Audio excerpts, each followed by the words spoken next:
Good afternoon. So this is Seth Hunter of Buddy Bench, and I am sat on Buddy Bench, the first ever one in Calverley Gardens in Tunbridge Wells, with my wonderful cousin Deirdre. Am I saying that right? Yeah. Good. And just to give the listeners a bit of a sort of visual idea of where we are, there's a public footpath going past us, so I'm sure we'll hear the odd bit of conversation, and there's a basketball court which we'll be hearing people play. And I think right over there, there's even a croquet lawn, which suggests it's a very lovely part of the world, I guess. So, Deirdre, we are, I should just say for sort of disclosure, we are related, aren't we? Yes. But we're going to try and discuss the general theme of Buddy Bench, which is creative responses to human distress. So let's begin with, do you want to tell me just a little bit about you, your professional life and what you're up to at the moment? Okay. Yeah, so I run my own business that I set up about 23 years ago. It's a small business, and I'm the artistic director. And it's a performing arts company, very much about community, and we basically run weekly workshops, classes for children and teenagers, and some adults we've done in the past, and then we do holiday clubs and summer schools and things like that.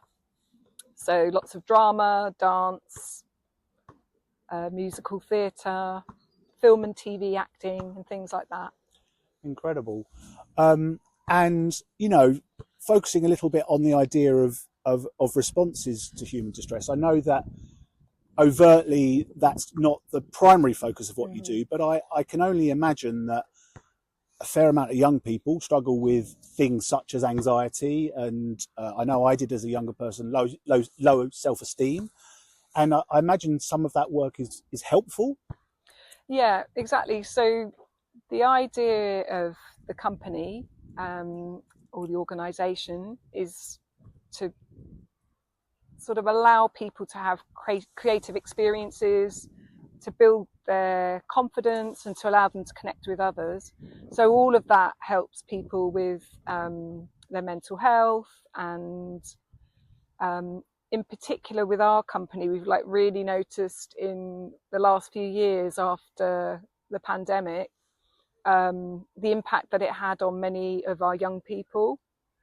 A lot of them were not able to leave the house very much, and particularly for teenagers, that was quite stressful, being stuck in the house a lot with the family, and not able to kind of meet up with their friends. So while the pandemic was happening, we hopped onto Zoom, and it was the first time we'd ever even heard of Zoom. And we started doing weekly sessions for our students and our young people during that time. And it became like a bit of a lifeline for them, to be honest, at that time. And then since then, we've really, really noticed, and I'm sure people that work in schools notice this as well, that anxiety seems to be quite a big thing for young people. And lack of confidence, and some of the people that we've worked with have started to struggle going to school. So we hear a lot of these things from the parents. That's become quite a phenomena. Am I right in thinking that, I believe, in my day, as it were, people that didn't go to school were a very rare, it was a rare occurrence, and it feels like it's become a sizable minority now, has it, that just find going to school too difficult? Yeah, I think I've read things about this, that sort of nationally it's like a thing, that more young people are struggling to go to school, and attendance levels are down because of that since the pandemic. And I assume maybe a willingness to sort of be online as opposed to offline face-to-face stuff a little bit. Yeah, definitely. Yeah. Yeah, which, I mean, that's a topic for another day, but Like online can be an amazing way of bringing people together, but it's not, you know, it doesn't always engender the best sort of behaviour, does it, in an online world? So I imagine, you know, the material that you pick. So, I mean, so sometimes you're directing plays, are you, for these younger people? Okay, so when I started the company up, it was just basically me in a church hall around the corner from where I lived. Yep. True entrepreneurship. It's just sort of started off. Do you want to mention the company name? You might not want to. Yeah, it's called Kaleidoscope. Yep. So when I started Kaleidoscope up, initially it was just like one group that started. Now we've probably got about 15 classes that run every week. Wow. And initially it was just me doing everything, all the admin, all the advertising, all the running of the classes. As time went on, I managed to be lucky enough to have, over the years, lots of other people that have come in and worked with me. And now I don't tend to teach the actual classes myself. I'm more an artistic director who's like overseeing what's going on. And I've got a fabulous team of teachers who actually do the day-to-day teaching, but my involvement would be about setting the program for the year as to what we're going to teach and what the content will be of those lessons, and then working with the team to sort of like make sure that we all know what we're doing. Yeah. And are you choosing, how do you select your material, you know, for what you're going to focus on? Because I imagine there's such a wide range of stuff you could select. Yeah, it's a really good question. Well, we like to have a variety throughout the year. We like to make sure that we're not just focusing on stories or ideas that are just about this world now. So we'll look at the past, we'll look at mythology. Any Greek myths in there? Oh, we've done Greek myths. I love a Greek myth.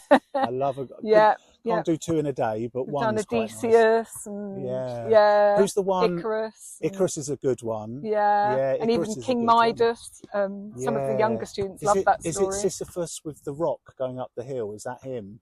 Oh, I don't know that one. He's the one that you really don't want. So which one is it? I think it's Sisyphus, but basically, so he's done wrong. The gods are angry with him, so his punishment is for all eternity. There's a hill and a rock, and he just has to roll the rock, big boulder, up the hill, and it rolls down, and he starts all over again. And that's basically all he does. Yeah. And it can feel a bit like life, can't it? Well, I think there's a reason that it sticks into my mind. It sort of reminds me of my office admin. Right, so, and I guess all of that stuff, I mean, I'm joking about Greek myths a little bit, but there's healing in it, I would say. There's, you know, because it's an idea, it's an archetype that can be helpful. Yeah, I think so. Yeah. So, I mean, our topics are very, very broad. Like for younger children, we'll often be inspired by stories that already exist. Like our granny, Granny Nora used to tell me a lot of Oscar Wilde stories when I was a child. So The Happy Prince, and The Selfish Giant. Selfish Giant, Hans Christian Andersen. What's the one that Oscar Wilde, Grandad, because we're related. The one that I used to really love, the No Likey Man. The No Likey Man. We've never done that. That's a good one. I do have a recording of Grandad telling that story somewhere. I always attribute, I don't know if this is true for Grandad, but I think it could be. He used to say, never let the truth get in the way of a good story. You know, it's very creative. And that, do you remember that every time we tell a story, the numbers got slightly bigger. You know, there'd be 12 bandits, and then a month later there'd be 14 bandits, and it'd just get more and more. He was quite a showman, wasn't he? And and exaggeration. Well, you know, and creatively, you know, was a good way to respond to children, wasn't it? And because I think we are storytelling creatures, aren't we? If you think about a lot of religious texts or, you know, philosophical works, there's often like a metaphor, isn't there? Which I guess a lot of the arts is based on, really, isn't it? It's like it's a story about a volcano, but there's the human dynamic to it. Yeah, and I think with Grandad Lucius, I was at something a while ago and they were talking about, so as well as running Kaleidoscope, I also work professionally as a freelance theatre director. And I've seen some of your stuff, haven't I? You have, Thank you. Very good, very good. Coming all the way over to watch stuff. Brighton. yeah, so somebody asked me what kind of theatre do I like creating. Yes, good question. And I'm very much drawn. I know what you saw was in a normal sort Yep. of theatre space. Yep. Lots Lots of shorts, wasn't there? Quite a lot of that short. was, yeah. But generally speaking, what I'm very drawn to is what's called immersive theatre and site-specific theatre. So what's that then? So that could be theatre that happens right here in this park right now on this bench, you know, something, a little scene could be happening, and other people could be watching. So, or for example, I was at New Haven Fort working on a project a few years ago, and the audience were led around to different spaces. Different things happened in different spaces, and we've just got a walking group going past. So the actual environment inspires part of what happens, how space is used, and how the audience might interact. The audience are quite close up to the action as well, so they're not kind of sitting in one area and then everything's happening separate from them. They're like in it, they're involved in it. And all of that, it just sort of made me think about Grandad, like telling stories to us. You know, we might be sort of sitting very close to him or sitting on his knee, and he would be like telling stories, and they would be, you know, sometimes we would know the stories because he's told them so many times, but he would like add little bits in, and he would get us to do some of the voices and the sounds.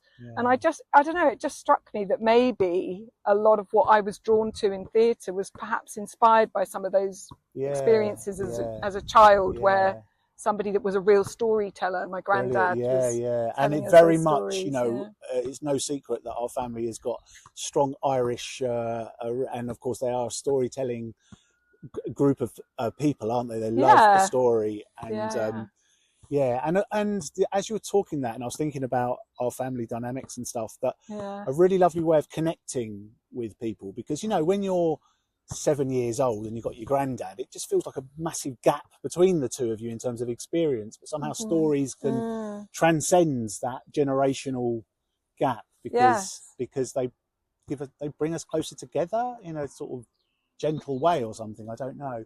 And they weren't stories read from a book. I think there was eye contact, and there was a lot of him acting stuff out and stuff. So it was very much a kind of immersive experience, I think. And once you've been told the no likey story, well, you had to get on with just accepting what was going on for the day, didn't you? Because otherwise you're going to be like the no likey man.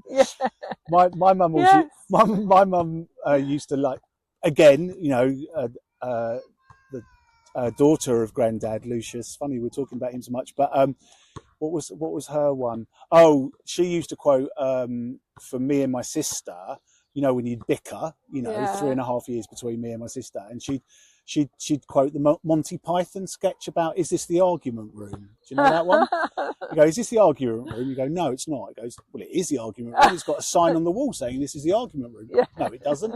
It does. I can see, you know, and basically saying just stop squabbling, you know. And it was really effective because we just thought, oh, is that what we sound like? So you're using humour to like point out how people are behaving. And stop you bickering, basically. But I was going to ask you then. I was going to ask you about your creative process, because I assume it must be, I mean, it must be hard work, stressful at times, but cathartic also. Oh yeah, totally. I mean, when I'm working in theatre, so I work as a theatre maker or a theatre director, I think that being in the room with a group of people, actors, writers, everybody collaborating together, is probably when I feel that I'm at my happiest in life. That's interesting. And it's, people talk about flow, where time disappears. And I just have no sense of time anymore. Lovely. So I have to say to other people, remind me of the time if people need a lunch break, and it's my responsibility to give it. But it's kind of being quite playful and very experimental. So if I'm working on a play that already exists, I'll have sort of read it really well and made notes about it and done my research and things, but I don't come in and think this scene is that person sitting there and this happens. I'll just come in with some more broader, like brushstroke ideas about what the scene might be about. And then there'll be a lot of playing. It'd be like, can we try it like this? Can we try it like that? Can we try it like this? And we just try endless different ways. And then we start to refine it down. And to, that's what it's going to be. So, it's very, and other people can throw into that as well. It's not just me as the director going, we're going to try it. You know, being a leader, but not sort of dictatorial. It's almost like being a benign dictator, or, you know, like you're herding the cats, as it were. But actually, as you were talking, the words that popped up for me was playful. Yes. Yeah. And that's something that I can recognize in myself, that when I'm being playful, it's usually a sign that I'm kind of in the right zone, you know.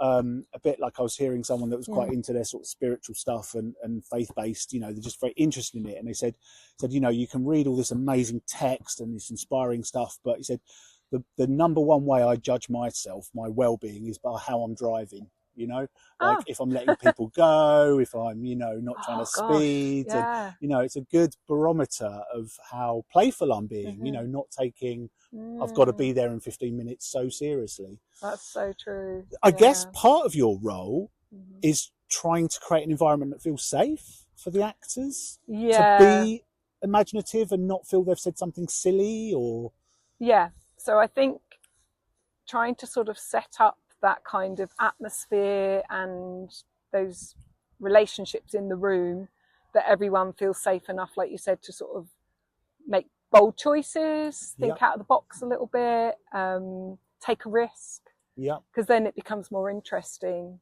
And you can't necessarily go straight into that. You have to sort of develop that over time, and might, you know, take a few hours or even a few days to kind of get to that point. The thing about the creative process is it doesn't really respond that well to being very, very rushed. No. That sort of, you get a distilled version then. So it's having the space and the time to kind of allow things to emerge. And it's not always possible, because obviously there's constraints and there might be time limits on things. And just going back to what you were saying about the, you know, the director being sort of like authoritarian and stuff. So initially you might start off being very collaborative, but there may come a time in the process where the show's on in 3 or 4 days' time, and you then have to switch tack a little bit, because there just isn't the time now for us to have big discussions about every little thing. So at that point, I just normally share with the people I'm working with that going forward, I, you know, can't have too many voices in the room.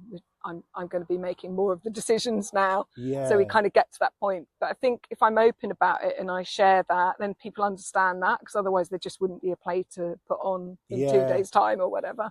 Absolutely. So, I guess there's that, what is it?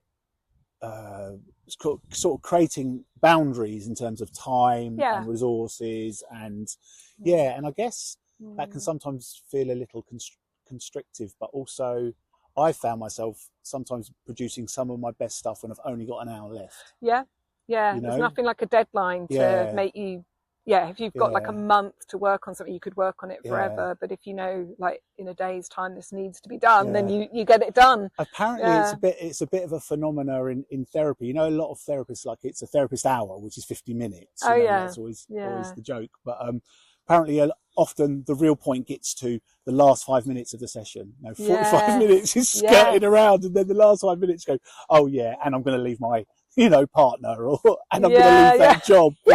So, okay. And it's time to go now. I can definitely relate to that. So I hope it's all right just to shift gears a little bit. I mean, I'm quite candid about my own mental health stuff. You know, I write about it quite a lot as part of my buddy bench work. And I know there's quite a fair bit of, what would you call it, emotional distress in our wider family and closer families. And I was just going to say, because we talked a little bit before we started recording, that we have both turned to services, statutory services, at various times for those that we care about. And I was just under the banner of creative responses to human distress about Well, I think it's no secret that services for those that are directly not in great emotional shape, call that what you will, mental health, whatever. I prefer emotional because I think sometimes mental sort of somehow puts a distance between the unwell and the well, where I think we're all a little bit vulnerable, really.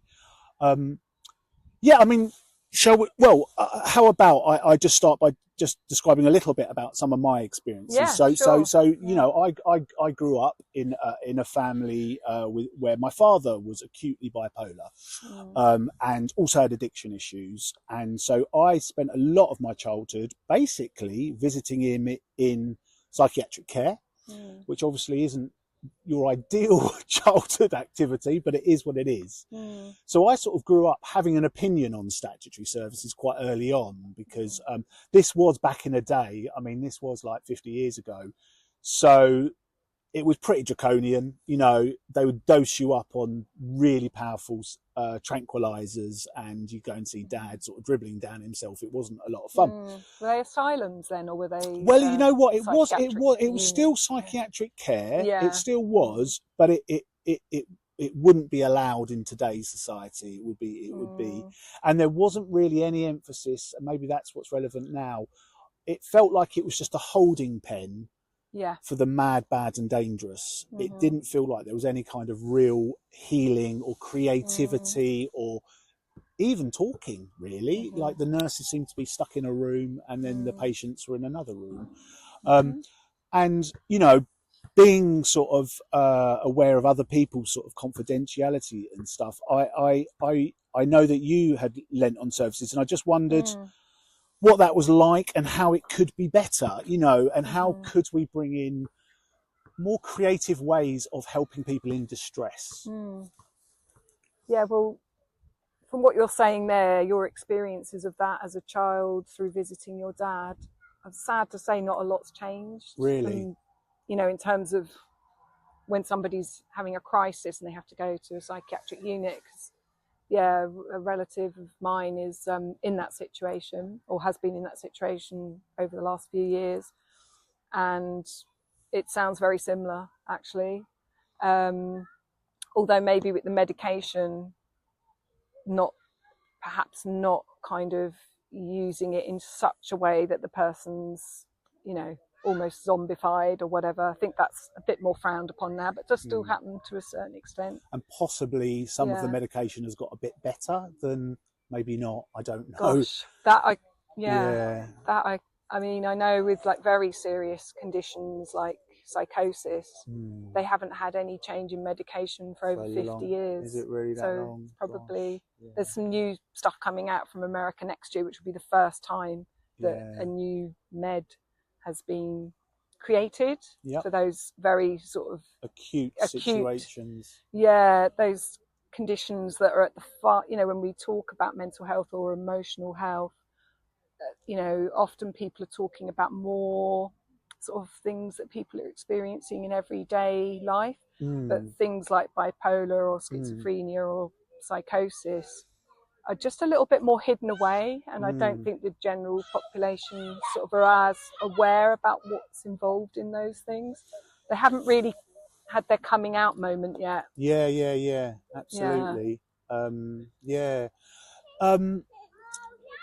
I guess, so I guess one of the things, because as we talked about, I'm trying to, for myself, and I'll just say also, just for the sake of being candid, I myself, you know, am diagnosed bipolar and have addiction issues, so very much my father's son. I would say my variety of both of those conditions is probably less acute, like, you know, because I think it's a bit like the word cancer. It can mean you're going to die within 3 months, or it can be a condition that's relatively treatable when you're all right and never, you know. And I think mental health can be spectrum, you know, you use one word, like the word depression is one word, but boy, are there a lot of different experiences of that word, you know. And I remember trying to describe someone about my anxiety, and people often go, oh yeah, you know, you can relate to anxiety, because who doesn't feel anxious? But you know, when I'm going through a phase where my anxiety is high, I'm at the level where when I wake up in the morning and I can hear a little chatter outside my window, I have to shut the window because I'm worried that the conversation out there is talking about me, which is pretty far fetched. But that's no, it's not just about missing the bus, you know. But we use the same word. We use the word anxiety to cover a big wide range of experiences. And I too have spent time in a psychiatric. I was only in a hospital once, and it was horrendous. It was awful. There was. I actually ended up in 3 different places, but what, you were moved from one? I was moved. That's very common too. Very common, which is totally discombobulating when you're already scrambled within your, you know, psyche. And what did I think? Well, there was bullying basically. When I look back on it, there was a bullying culture. They were really not kind. There wasn't much kindness. To be honest, I think the people didn't really know what they're doing. I'm not sure. Sometimes I wonder why people work in mental health, because they don't seem to like people that are in emotional distress, if I'm honest. Maybe they're just a bit scared as well, because like schizophrenia, like people fear that one particularly. And I was originally diagnosed as schizophrenic, but I think bipolar is a better fit. But what was I going to say? I felt like this is one of this. I didn't think this immediately. This is years later thinking about it, but I felt like my emotional distress that got labelled bipolar, which who knows what's in a label, but it's helpful because it gives me certain reference points to look out for. You know, if I start not sleeping, I can be aware that can be a symptom of going a bit high, for example. So there is, but to live my life as a bipolar, I'm far more than that, you know. But one of the things I sort of felt was that when I get unwell, parts of my psyche are sort of fragmenting. So bits of me about like sadness of childhood stuff gets brought into the present moment and projected onto other people. So that it's kind of like I'm temporarily sort of scattered to the wind. Parts of my psyche are scattered to the wind. And then I went to a psychiatric place for care, but they're as fractured as I was, you know, like certain members of staff weren't talking to other members of staff. You talk to one doctor that wouldn't have filled in the form to the other. So the actual provision wasn't very healthy. Like it just wasn't well run, really. And it's like, I don't know if this is your experience in more modern day, but like I didn't see how that was a place to get well in. I realised I had to be there because quite frankly, I was a danger to myself. I was that paranoid. I could have harmed myself. But I didn't see how I could. I kind of knew that I just had to be quiet for a month so that I could get out and start getting well. Which is kind of crazy because it's supposed to be the place that you. I don't, and I wonder how that is today. It doesn't sort of help people become open with the people that are supposedly caring for them, because often you're just desperate to get out. So if they're saying, "Oh, how are the voices?" You're not the going to person really might share go, "Oh, that. they're all gone. They're gone." You're not going to be open and say, "Actually, won't they? because that probably means I'm going to stay in another week." Because you normally see the psychiatrist like once a week for a ward review, and there's a lot of pressure on that. You know, you may have quite a lot of people in the room, student doctors, and so the whole experience can be quite intense. And then there's, you know, the person at the centre is just really wants to go home a lot of the time or get out of there. And like you said, it's not how I imagined it to be. It's unfortunately some places in our experience as a family have been better than others.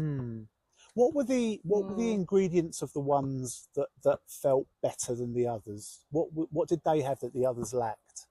A team that really listened to the person and to the family as well. So listening, and not just a tick box listening, but really listening. If they're commenting, well, there's no that medication you're suggesting they were on 5 years ago and it didn't work, then that needs to be listened to, because otherwise there can be a sort of sense of, well, that's the one that I always like to give and it works well in my medical practice, it's always worked well, but it didn't work.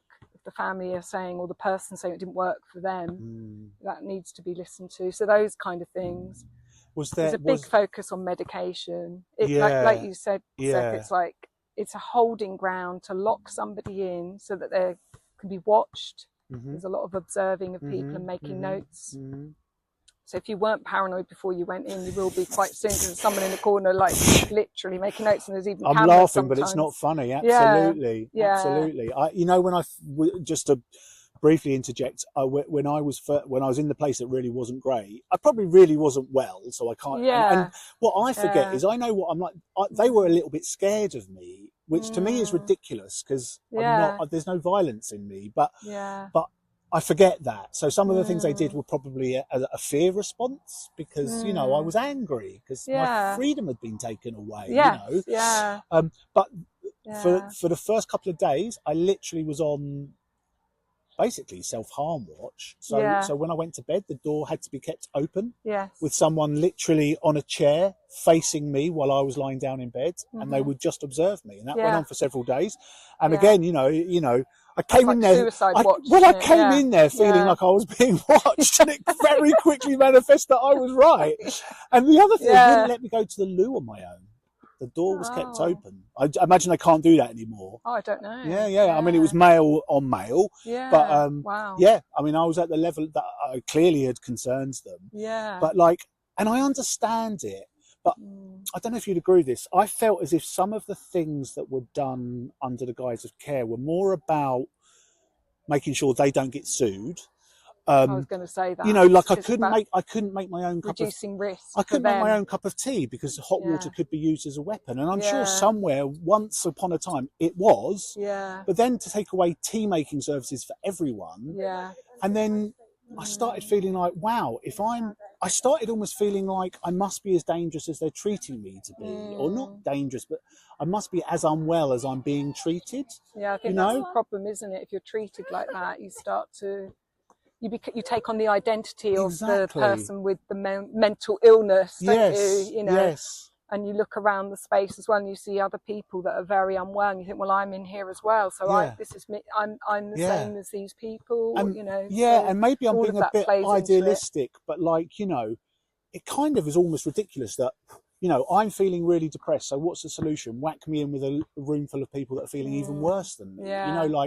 Unless there's some sort of therapeutic milieu that's being facilitated, take a depressed person, put him next to a paranoid person, put him next to an angry person, put him next to a traumatized person. I don't really understand the logic of how. I assume it's economics, is it? That it's very expensive to look after people, so they put them all together. I think that's part of it, and I know a lot of beds are gone, so there's like a lack of beds. It's not easy nowadays to get in, is it? It's not. I think maybe even like 20 years back, if somebody was starting to feel a little bit, unwell, they were starting to go downhill, they had enough spare beds on wards apparently that people could just go in for a few days. Well, that was the case. And my dad basically he had a bed reserved for him, believe it or not, because he was unwell that often. Yeah, they just needed a safe place to go for the weekends. I mean, that would just be unheard of. No. Now it's the opposite.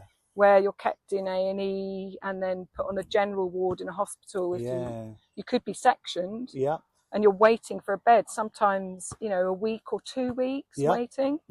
And then also there's that pressure of getting people out so that a bed becomes available. So all of that is there. They're looking for reasons to get rid of you, aren't they, to an extent, because there's another person coming in. It can be like that. It can feel like that. I don't know if that's true. Yeah, we've definitely experienced that, and it is just basically a holding ground with nothing therapeutic happening at all. Do they offer any kind of talking therapy or anything? They don't. Nothing. They don't. But there might be a psychologist on some teams. It's quite hard to get those.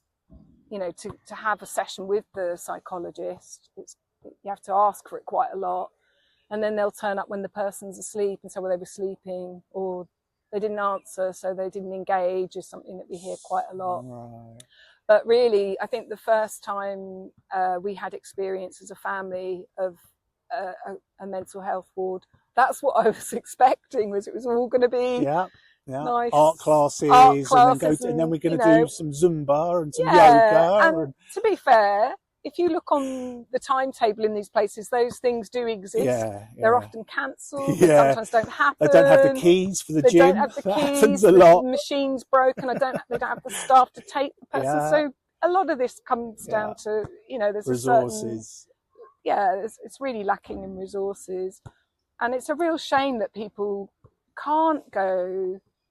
I mean, there are these places, aren't there, where if you are struggling, you can go to, I think they're called, are they hubs or hives or something? Okay. They're often attached to a hospital that has an acute mental health ward, and you can go there and just stay there for like a couple of days and just sit like on a seat which you sleep on at night, and but that's really only for people that are just sort of need some quiet time. If somebody was manic or if they were actively suicidal, they just wouldn't be appropriate. They can't contain the person at all. Safe. The person could actually walk off. So and they'll often only have like 6 seats, so it's impossible to get a place on those when somebody needs it as well. But the idea behind that, and I think there's a place in Manchester where people go where it's kind of a bit like that, where you can just stay for a few days respite. But the reality of the ward is it's very much about a place to contain someone, make sure they can't get out and hurt anyone else, do as best as they can to stop them harming themselves, and try and find the right medication that quietens them down and sort of gets them through this stage. It's really all about medication. So it's kind of crisis management for the there and now. And I assume, like, I mean, I remember I essentially discharged literally when I was on the ward, I realised that the only way I was going to get out is just by being quiet, like, you know, not saying really what was going on. Yeah. And then they started doing like escorted leave. So you could leave with a nurse and you could literally walk around the block and buy some cigarettes. Yes. Or, you know, that's what I didn't smoke, but a lot of people did. But then what they were really doing is testing that you weren't a flight risk. You know, I sort of realised what was going on a little bit because I'd seen it with Dad. Yeah. And so I, you know, played along, you know, it was a good, and then eventually they let you on unescorted leave. Yes. And I just went home. And the truth is, it wasn't ideal. I literally got drunk immediately. I didn't realise then I had addiction issues, to be fair to me, but I was just like, I don't know what to do with myself. You know, I was scared. And I knew I was at risk, but I think I was kind of right that I knew that I was safer at home getting drunk on my own than I was in that locked ward. Like, you know, there were some angry men in there. You know, I remember, you know, basically like smashing up a phone because they didn't have the right coins to use or something. Like, I was scared, and I don't think that was misplaced. I think, you know, my body was telling me this is not safe. And I don't know how, you know, I guess if we wanted to be, well, actually, I was going to say solution focused, but one thing I would like to talk about, because I think it's become a real phenomena, is, do you have experience of trying to access care via A&E? Is that something that you've had experience of? And what was that like? A nightmare. Was it? Yeah, really a nightmare, because you know, A&E departments are very busy, and the one that we went to in Brighton is a bit like a war zone, really. It feels like there's no natural daylight, feels a bit like you're in a bunker underground. And lots of drunk, angry people. Yeah, people that are covered in blood, people that are seriously unwell, just had heart attacks and things like that are arriving. All thrown in together. People that are drunk, people that are, you know, struggling with drug addiction and all sorts of things like that. And staff that look completely worn out, overworked, done way over the hours anyone should be doing on a weekly basis. And it's just not the right place for someone to be held when they're having a mental health crisis. Person.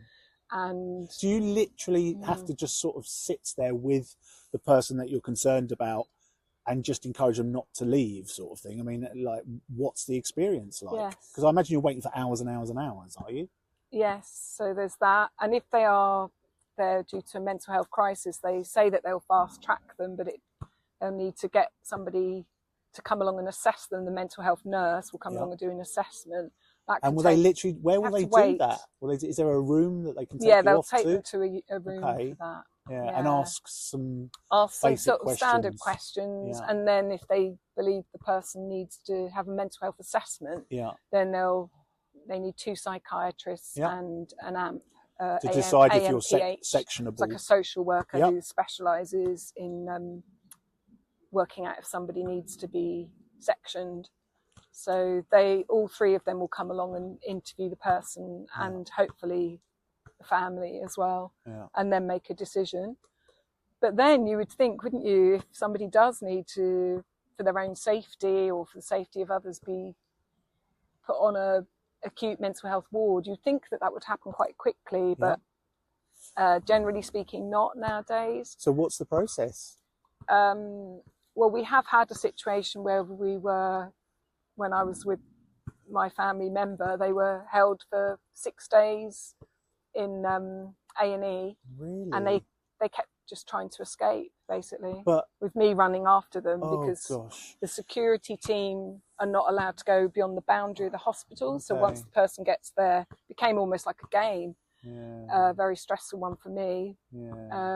Yeah. So very dangerous. And were they basically, when you say they were kept in A&E for 6 days? Yeah. Did they have their own room, or they're just in the general By area? then, yeah, after like waiting for that first day and getting the assessment, then they were moved into like a little bay where you've got like a bed and you've got like curtains pulled around.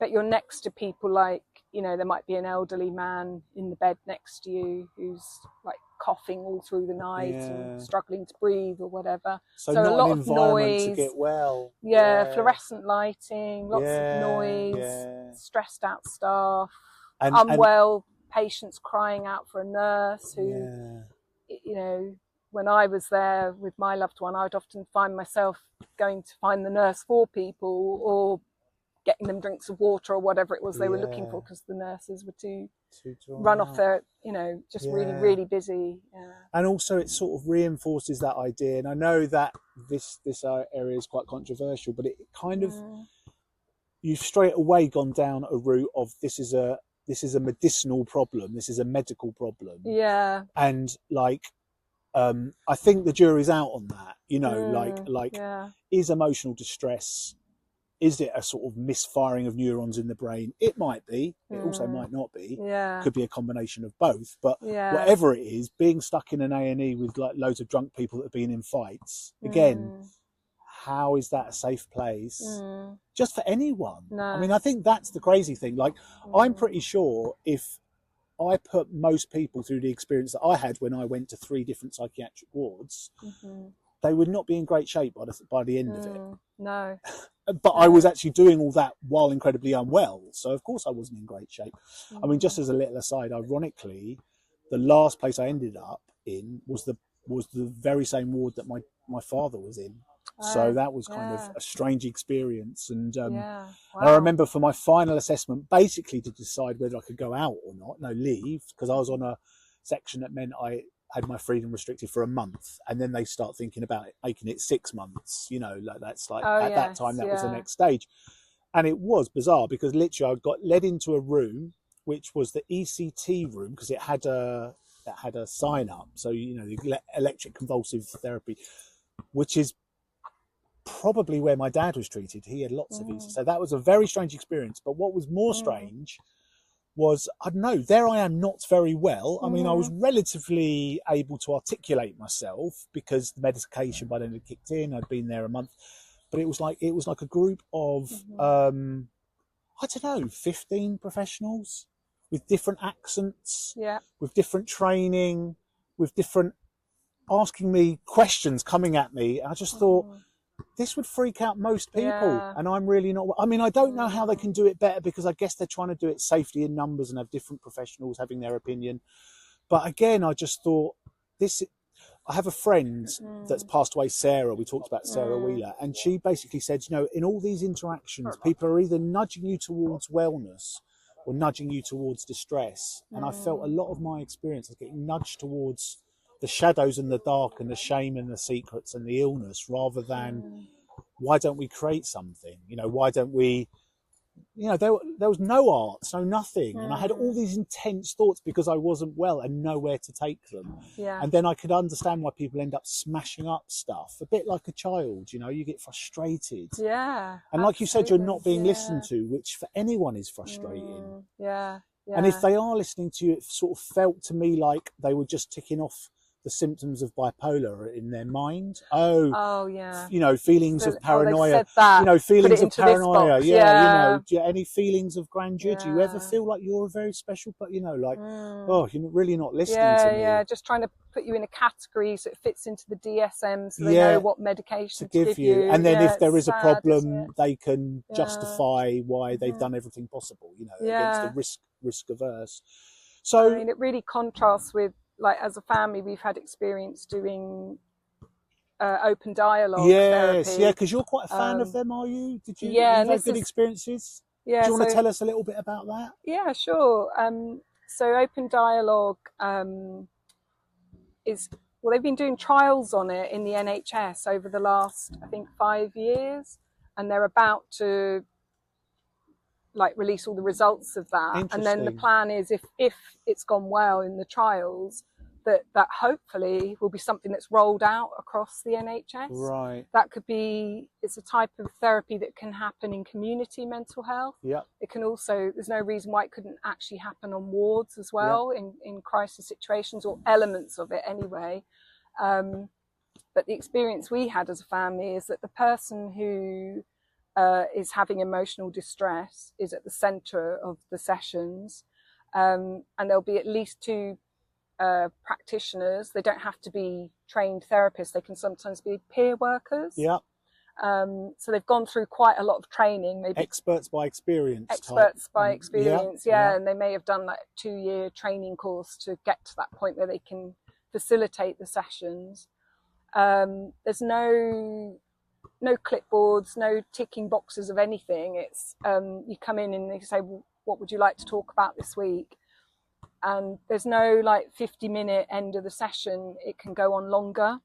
The sessions that we did could go up to 3 hours if we wanted, with breaks whenever, or it could be shorter. But it was just a lot of space to really get into some things that you might want to talk about. So the person themselves with emotional distress is there, and then they can also ask family members or a friend or whoever they feel would be helpful to come along. Right. So lots of listening then. Yeah, and everybody gets a voice as well. So not just the person who's got emotional distress, haven't we all? But yeah, the family members would also be speaking, and the practitioners would talk about, they would bring themselves into the room. Okay. So there wasn't that kind they weren't just trying to be a hierarchy thing. Yeah. They would talk about, what you said really resonated with me, and I felt this. Yeah. So there was a lot of really deep listening, I would say, and just allowing the person to speak without interruption. And then once they've come to the end of what they want to say, then checking in with everyone as to how that's kind of what it's brought up for them, or that a very sort of organic way of working, I suppose. And am I right in thinking, because I know a little bit about this because of my previous, because I used to work in in mental health a little bit, so I spoke to people that were involved in open dialogue. Am I right in thinking that the part of the philosophy is that there aren't ever, so you've got your circle of people that are all working together, and the idea is that you're never talking really about the person in distress without them in the room. Isn't that part of the idea? Because obviously that's the opposite. That's the opposite of psychiatry, isn't it? Where you chat to a psychiatrist and they go away and they have a team meeting about you and share your medical notes, and so it's a very different way of working. Yeah, they say nothing about you without you. That's is the kind of phrase that they use. And do you did that feel like a powerful sort of healing modality? Did that feel like that could work, or was that difficult to do? Or? I think it's really great. If it was me in that situation, that I was really struggling with emotional distress, I think I would like that very much.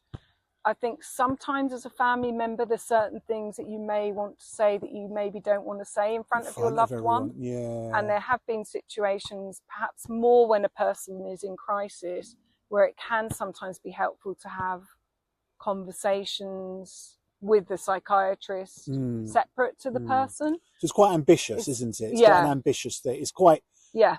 It's an ideal to work towards as opposed to, because of course, you know, we have different relationships within our family, and then there are certain things that we would be candid about in certain environments. I think that's quite human, isn't it? You know, like there are areas where you share with one person but not with another. Yeah. You know, like I would share things with my mum that I might not tell my sister. Yeah. Not because we don't love each other, but it's just, you know, different relationships. Absolutely. Yeah.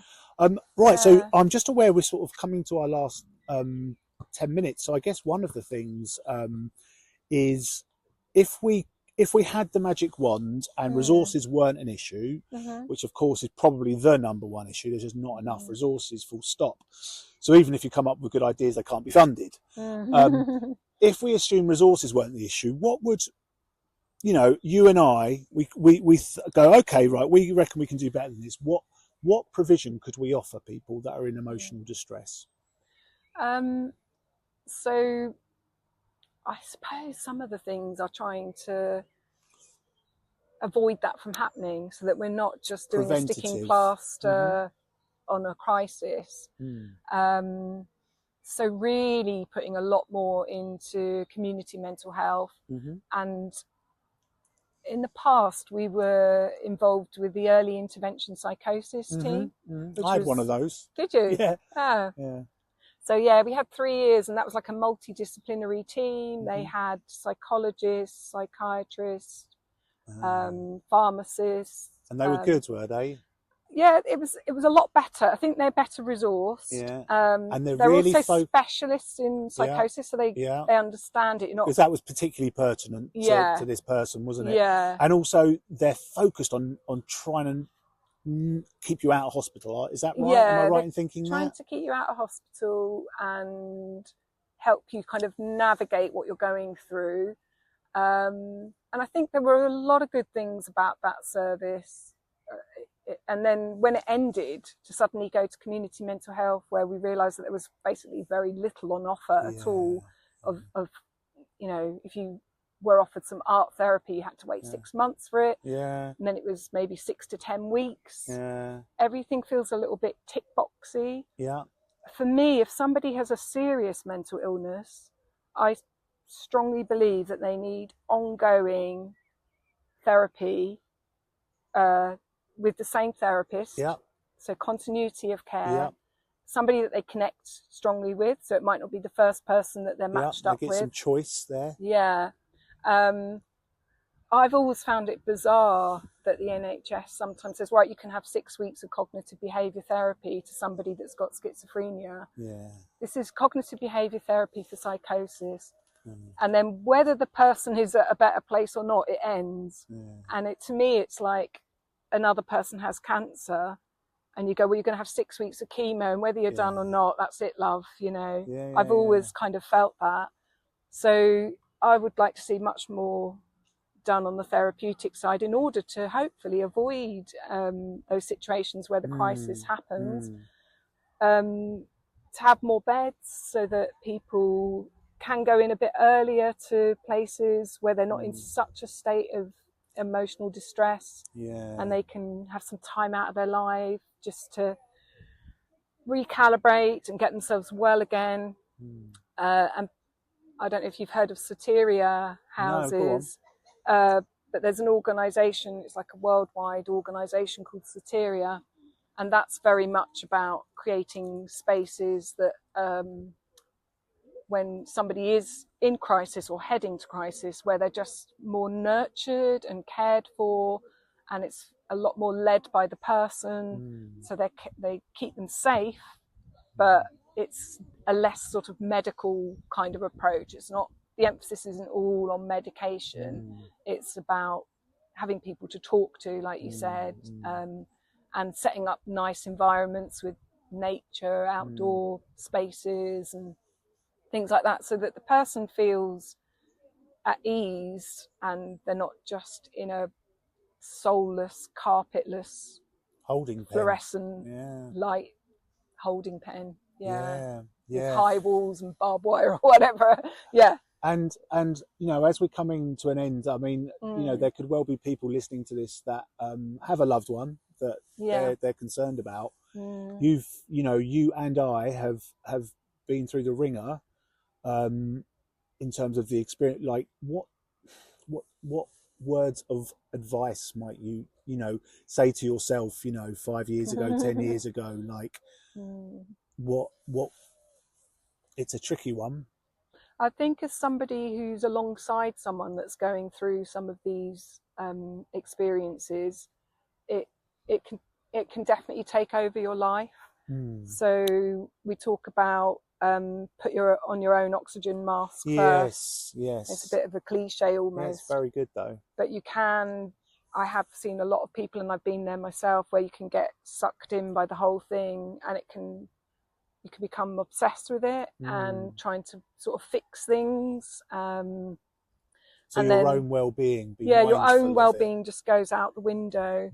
So it's still trying to find those times to be you, and finding space and making sure that you still do meet up with friends or go for a walk or go to the gym and whatever it is that you do. Am I right in thinking that freshwater sea swimming, is that something? I think I saw it on social media or something. But I mean, that's for me, that's what that's a big deal, isn't it? Because that's a million miles away from an A&E department. And we need to do that. For me, going into the cold sea all throughout the year, I don't go as often now as I used to, but yeah, I find that very, very helpful for my own well-being, my own mental health, and it's a chance to sort of like reset a little bit. Yeah. Brilliant. Well, we've just breached the therapist's hour. You're such a good timekeeper. Well, Seth. It's called being a bit of a control freak. We can chat, but it has to be on my terms. But thank you so much. Thank you. That was you are my first ever buddy bench chattee, basically. So I feel privileged to be on the buddy bench. It's been an honour, and hopefully, you know, some of what we've talked about, because we didn't plan it, did we? Really, we had rough ideas, but hopefully, it's been a useful conversation for other people that you know, are looking for creative ways to respond to human distress, and you know, trying to think about what we, you know, rather than all the horrible things that are wrong, because there's lots of them, aren't there? But like, how can we help one another? And I suspect, I don't want to put words into your mouth, but I feel that part of why emotional distress is so difficult is the way that as a society we respond to it. Like, you know, if I could just stand in this park and shout my head off and no one really worried too much, I'd probably burn myself out and then sit back down on the bench. You know, it's the fact that someone might phone the police and then it becomes, so that's that. And obviously, you know, you have to be mindful of other people's, so like how we respond as a society.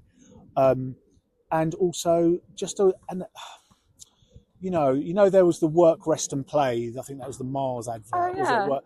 But really play, rest and work. You know, and play, you know, like I have a friend that's recently got into playing. Really, I know another friend that's joined like a clowning society, and you know, and people sort of look at you a bit askance when you say that. But I think if I was to give a tip to myself, is like, look for the opportunities to be playful and have fun, because like that's the thing that goes when I'm unwell, is I become very serious and things become sinister and persecutory, and I stop playing. Right. And whether that's you know, with a piece of paper and a felt tip, or having a game of football, or actually walking in nature's the other big one, isn't it? It's incredibly healing. Because you know, life is short. And I certainly don't want to spend it in an A&E ward trying to get support. Yeah. All right. Thank you, Deirdre. Thank you, Seth. Bye-bye.